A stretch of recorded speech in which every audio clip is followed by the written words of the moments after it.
आमचं गायकवाड परिवाराचं दुर्दैव आहे. आमच्या घरी माझं स्वतःचं लग्न होतं 26 जानेवारीला. तर दादा लग्नासाठी येणार होते, परंतु दादा येऊ शकले नाहीत. म्हणून दादांनी शब्द दिला होता की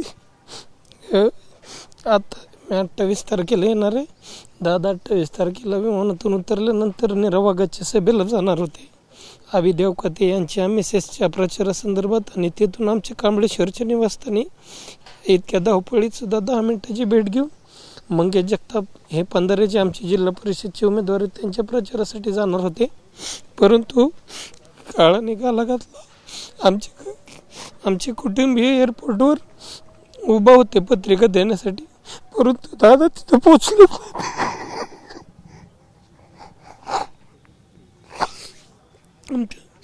आमच्या कुटुंबासाठी आणि बारामतीकरांसाठी हा खूप मोठा धक्का आहे. यानंतर आमचं बारामतीकरांचं काय होणार आणि कशा पद्धतीनं आम्ही बारामतीकर पुढे जाणार ह्याचीच आम्हाला त्या ठिकाणी काळजी पडलेली आहे. दादा काल येणार होते घरी, हो स्वागताची तुम्ही तयारी केली होती दादांची? सर, सांगण्यासारख्या गोष्टी नाही आहेत.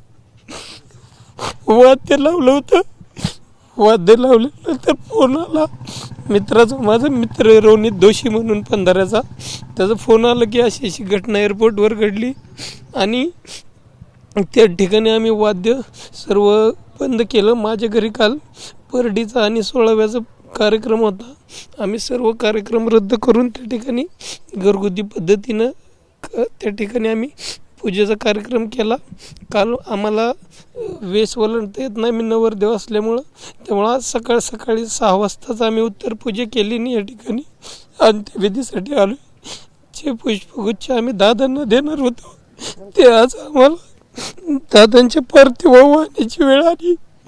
हे दुर्दैव आहे आमच्यासाठी आणि समस्त बारामतीकरांसाठी. माझं नाव प्रतीक दत्तात्रय गायकवाड, मी कमळेश्वरचा रहिवासी, आणि हा माझा बंधू किशोर.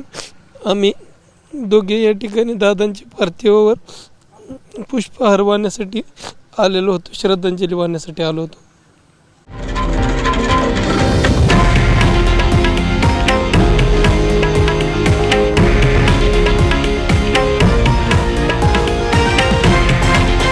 हे आहे देशातील नंबर 1 न्यूज नेटवर्क आणि आपण पाहत आहात TV9 मराठी, एकमेव.